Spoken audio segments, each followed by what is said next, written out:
My God, how can this be happening now? David Wellington yelled into the phone, his voice echoing through the hallways of the 45th floor of Wellington Industries. The millionaire CEO paced back and forth in his glass office, watching through the huge windows as the Chinese delegation stepped out of the 3 black cars parked at the entrance of the building. The official translator had just called to cancel at the last minute a family emergency that couldn't wait. In 15 minutes, executives from China's largest technology company will be sitting in the conference room to finalize a $200 million contract. $200 million that depended entirely on perfect communication. Mr. Wellington, I've tried every translator in the city, said Rebecca, his executive assistant, with a phone still glued to her ear. No one is available for a meeting of this magnitude on such short notice. David loosened his Italian tie, feeling sweat bead on his forehead. 20 years building Wellington Industries, and it could all come crashing down because of a language barrier. The Chinese were known for their strict communication protocols. They would never tolerate a meeting conducted through translation apps or improvised gestures. Then a soft, almost whispered voice echoed from the corner of the room. Excuse me, Mr. Wellington, but I speak fluent Mandarin. All eyes turned to Jasmine Parker, 28, who had paused her cleaning routine to listen to the conversation. She held a cleaning cloth in her hands and wore the standard navy blue uniform of the maintenance staff. Jasmine had been working on the executive floors for 3 years, always discreet, always efficient, always invisible to most of the important people who circulated there. The silence that followed was so deep that you could hear the hum of the air conditioning. Rebecca was the first to react, letting out a nervous laugh. Jasmine, this isn't a joke. We're talking about a multi-million-dollar international deal. David studied her for a moment as if seeing her for the first time. You speak Mandarin? He asked, his voice heavy with skepticism and a hint of desperation. Mandarin, Cantonese, and a little Taiwanese, Jasmine replied calmly, meeting his gaze without flinching. I studied Oriental linguistics at Howard University before I started working here. Jasmine was 28 years old and had never imagined that 3 years cleaning these executive offices would prepare her for a moment like this. But all that time while wiping down conference tables, she had listened to every conversation, absorbed every strategy, watched every move these executives made, especially Rebecca. Rebecca's expression quickly changed from amusement to irritation. David, you can't be serious. A cleaning lady conducting the most important meeting of the year. But David was desperate. There was something about Jasmine's posture, the quiet confidence in her voice that made him hesitate. Prove it, he said abruptly. Say something in Mandarin. Jasmine took a deep breath and began to speak in perfect Mandarin, her impeccable pronunciation echoing around the room. Women hunting Shi Jin Yeni women. De Jaguar. David was speechless. Even though he didn't understand a word, he could sense the natural fluency, confidence, and authority in her voice. What did you say? He asked, still processing what he had just heard. That it's an honor to meet you here, and we hope our cooperation will bring mutually beneficial results. Jasmine translated. It's a very respectful standard business greeting in Chinese culture. Rebecca crossed her arms, clearly uncomfortable with the direction the conversation was taking. David, think about it. What will the Chinese think when they see that you brought a cleaning lady to an executive meeting? At that moment, a memory flashed through Jasmine's mind like lightning. 6 months ago, she had found Rebecca in the executive bathroom crying on the phone, talking to someone about that black girl who hangs around the important meetings. At the time, Jasmine had pretended not to hear, but she had remembered every word. For a moment that seemed like an eternity, David watched Jasmine. There was something in her eyes, a deep intelligence, a quiet dignity that contrasted sharply with the way everyone treated her on a daily basis.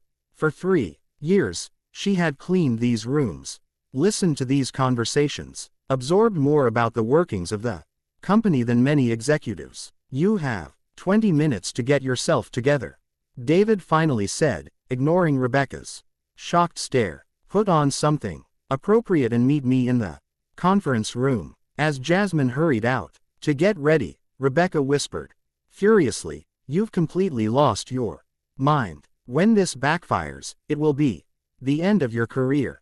But David wasn't listening. For the first time in years, he was about to discover that the most valuable people are sometimes the ones who go unnoticed right under our noses. What none of them knew was that Jasmine had been preparing for this moment longer than anyone could have imagined. And Rebecca, with all her arrogance and thinly veiled prejudice, was about to discover that underestimating someone based on appearances can be the biggest mistake a person can make. If you're enjoying this story of overcoming adversity and are curious to find out how a cleaning lady can completely change the game in a room full of executives, don't forget to subscribe to the channel to find out what happens when talent meets its opportunity to shine. 20 minutes later, when Jasmine returned to the conference room, the silence was immediate and awkward. She had changed out of her uniform and into a black outfit borrowed from the receptionist. Simple but appropriate. Her hair was pulled back into an elegant bun, and she carried a notepad like any other executive. "Jesus Christ," muttered Thomas, the CFO, not trying to hide his surprise. "Is that really the same person?" Rebecca didn't bother to lower her voice when she whispered to the assistant, "You can put a jewel in a piece of coal, but it's still coal inside." The Chinese delegation had arrived on time. 5 impeccably dressed executives waited in the elegant glass-walled room, chatting among themselves in Mandarin as they took in the view of Manhattan.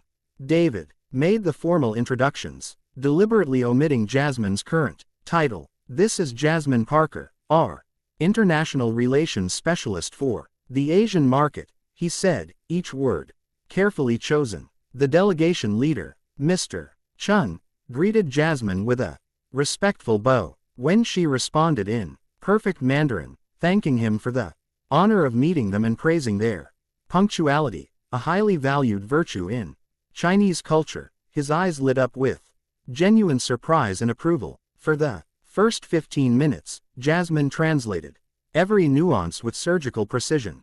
Not just the words, but the cultural tones, the diplomatic implications, even little jokes that made the Chinese laugh genuinely. The meeting flowed with a naturalness that no one had expected. That was when Rebecca decided to intervene. "Jasmine," she interrupted, with a venomous smile, "perhaps we should explain to our guests her unique career path at the company."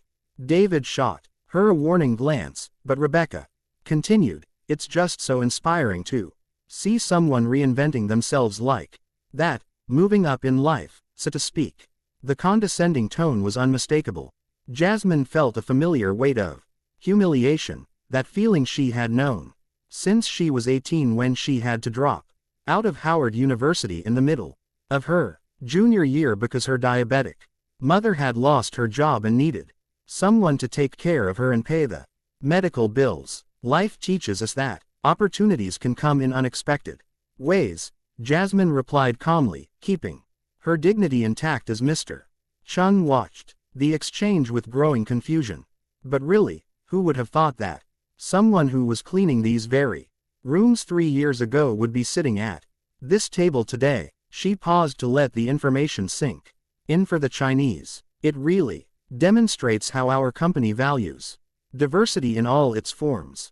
The silence that followed was devastating. Jasmine saw Mr. Chen's expression change subtly, not exactly contempt, but an uncomfortable surprise that made her stomach tighten. In Chinese culture, professional hierarchies were taken very seriously. David quickly interjected, "What Rebecca meant is that we value talent wherever we find it."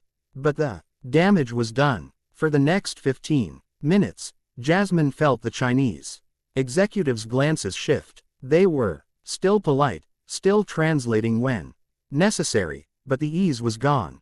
She had become a curiosity, not a professional. It was at that moment that something inside her crystallized. For 3 years, she had cleaned these rooms. While executives discussed strategies, closed deals, and made decisions that moved millions, she had absorbed every word, every tactic, every mistake they made.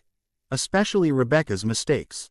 Like the time Rebecca lied about quarterly sales figures to impress a client, or when she took credit for a project that was entirely developed by a subordinate who was later fired for budgetary reasons, or when she used confidential information for her own personal negotiations. Jasmine had seen everything, heard everything, and more importantly, he had kept everything. The meeting ended with a tentative preliminary agreement. The Chinese promised to carefully consider the proposal diplomatic code for maybe if we don't find something better. When the delegation left, Rebecca couldn't hide her satisfaction. Well, that was interesting, she said, arranging her papers with exaggerated movements. Maybe next time we should be more transparent about our team's qualifications from the outset. David was visibly furious, but before he could respond, Jasmine rose calmly. Rebecca, she said, her voice soft, but laden with a new authority. Mr. Chin mentioned something interesting before he left. Rebecca raised an eyebrow. Oh, really? Like what? He said he was impressed with my fluency, but confused by the hierarchical dynamics of the meeting. Jasmine paused, letting the weight of her words sink in. He asked if I could call him later to clarify some cultural aspects of our presentation. Rebecca's expression changed subtly. What aspects? Mainly why the person responsible for translation wasn't introduced as the lead negotiator, considering that in their culture whoever speaks the language automatically assumes the position of authority. Jasmine smiled softly. He said he'd like to better understand our organizational structure before making a final decision. Rebecca's face paled slightly as she processed the implications. For 3 years, Jasmine had been invisible. But invisibility, she was about to discover, can be the most powerful weapon of all. Especially when you've been watching, learning, and preparing for the right moment to step out of the shadows.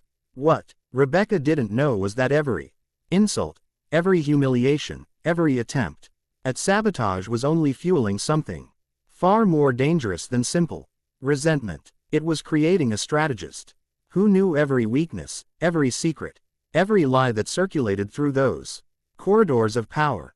2 hours after the disastrous meeting, Jasmine was back in her navy blue uniform, pushing her cart through the executive hallways. But this time, every move was calculated. For 3 years, she had mentally mapped every important conversation, every whispered secret, every document left carelessly on desks, especially Rebecca's. Look, who's back where she belongs, Rebecca commented loudly enough for all the executives in the hallway to hear as she chatted with Jennifer from accounting. After that pathetic charade today, at least we know where everyone really belongs. Jasmine continued cleaning, but her hands moved automatically as her mind registered every word. Rebecca had no idea that during those 3 years, while cleaning her office, Jasmine had seen personal emails left open, phone conversations about contract manipulation, and most importantly, those documents Rebecca hid in her bottom drawer. Documents about unfair competition against smaller companies. You know what bothers me the most? Rebecca continued, clearly showing off to Jennifer. David actually thought that a cleaning lady could save a $200 million deal, as if 3 years cleaning bathrooms qualified her to sit at the table with real executives. It was at that moment that Jasmine's phone vibrated discreetly. A message from an unknown number, but in Chinese characters, she recognized immediately.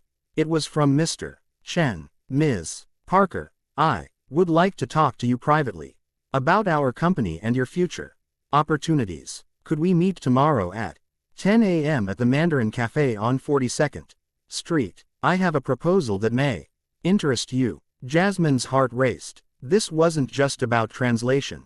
It was about so much more. During the meeting, she had realized that Mr. Chun was evaluating not only her linguistic fluency, but her business acumen, her poise, her dignity under pressure. That night in her small Brooklyn apartment, Jasmine opened a file on her computer that she had been building for 2 years. It wasn't paranoia, it was preparation. Every company has its dirty secrets, and 3 years invisible in the corridors of power had given her access to information that could rock foundations. The file, titled Wellington Industries Irregularities, contained 63 pages of meticulously collected evidence, printed emails that Rebecca thought she had deleted, call logs recorded by the security system when she worked on weekends, and most importantly, photos of documents proving how Rebecca had deliberately sabotaged 3 contracts with companies run by black people in the last 18 months. Jasmine had seen Rebecca lie to clients, take credit for projects developed by others, and most importantly, use her position to block promotions for employees she considered inappropriate for the company's image. The next day, at 10 o'clock sharp, Jasmine arrived at Café Mandarin, wearing a simple but elegant outfit she had bought with her first college savings. Mr. Chun was already waiting, accompanied by an elegant woman who introduced herself as Lisa Wong, the group's vice president of international development. Miss Parker. Mr. Chin began in English but then switched naturally to Mandarin. Yesterday I observed not only your linguistic fluency but something much more valuable, your composure under undue pressure. Lisa leaned forward. Our company is expanding operations in North America. We need someone who understands both Chinese culture and American business dynamics. Someone who has observed how business really works from the inside. And someone, Mr. Chin added, with a knowing smile, who has the dignity not to bow down to small people in big positions. For 2 hours, Jasmine spoke fluently about market strategies, cultural differences in negotiations, and especially how American companies often underestimated the sophistication of Asian investors. She subtly mentioned a few irregularities she had observed at competing companies without naming names. When Lisa slid a business card across the table, Jasmine read, Parker and Associates International Consulting. Blow. That was an annual salary that was 5 times what she earned at Wellington Industries. Consider our offer, said Mr. Chun, standing up. But we have one specific condition. We'd like you to start by helping us investigate certain discrepancies we've discovered in Wellington Industries contracts. Apparently, there is evidence of questionable practices that violate federal international trade regulations. Jasmine held the card with steady hands. For 3 years, she had been treated like furniture. Now, 2 of Asia's most brilliant business minds were offering her not just a job, but a strategic alliance. There's an emergency meeting at Wellington Industries tomorrow, Lisa said quietly. We've learned that the Chinese delegation has filed a formal complaint about contract irregularities. It might be worth your while to attend. That night, Jasmine called her mother. Mom, remember how you always said that patience is a smart woman's most powerful weapon? Of course, honey. Why, I think I finally understand what you meant. As she hung up the phone, Jasmine looked out her apartment window at the Manhattan skyline. Tomorrow, Rebecca and all of Wellington Industries would discover that 3 years of invisibility had created something far more dangerous than a resentful employee. They had forged a strategist who knew every weakness, every lie, every secret of that company. And unlike the executives who underestimated people based on appearances, Jasmine had learned that true strength comes from observing, planning, and acting at the exact moment when her opponents least expect it. The next morning, the executive boardroom at Wellington Industries was buzzing with palpable tension. David had called an emergency meeting with the entire board after receiving an official report from the Chinese delegation about serious contractual irregularities that could result in a federal investigation. Rebecca entered confidently, her vibrant red suit and high heels echoing authority through the hallways. She had spent the night preparing her defense, convinced she could pin all the blame on the incompetent cleaning lady David had brought to the meeting. Well, Rebecca began addressing the 7 board members. I imagine we're here to discuss yesterday's fiasco. As I warned, putting an unqualified employee in a negotiation of this magnitude was a reckless decision that is now costing the company $200 million. That was when the door opened silently.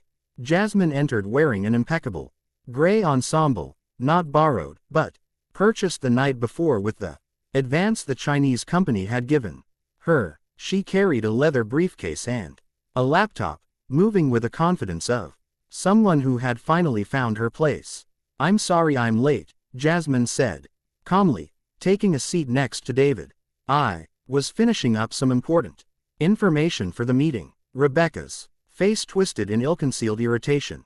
With all due respect, David, I don't understand why she's here. This is an executive meeting. She's here, David replied coldly, because the Chinese delegation specifically requested her presence to clarify the accusations they made. Jasmine opened her laptop with calculated movements. Mr. Chun approached me yesterday afternoon with some specific concerns about Wellington Industries' contracting practices. Apparently, they had discovered evidence of bid rigging and sabotage against competing companies. That's ridiculous, Rebecca exploded, her tone rising an octave. What kind of evidence could a cleaning lady have about executive operations? The smile that crossed Jasmine's face was soft but devastating. The kind of evidence you gather when you're invisible for 3 years and people talk in front of you as if you don't exist. Rebecca's expression changed subtly, the first spark of real fear crossing her eyes. Jasmine connected her laptop to the projector. The first image that appeared was an internal email from Rebecca to a client dated 6 months ago. This email, sent to Mills Corporation, contains confidential information about the Johnson Company's proposals, our direct competitor at the time. The silence in the room was deafening. Rebecca tried to interrupt, but Jasmine continued relentlessly. This second document shows how Rebecca deliberately inflated the costs of projects led by Black and Latino employees, forcing cancellations that she then attributed to the incompetence of those responsible. The screen showed spreadsheets with obvious alterations, internal emails, and security system recordings. For 3 years, Jasmine had meticulously documented every irregularity. This is a setup, Rebecca. Show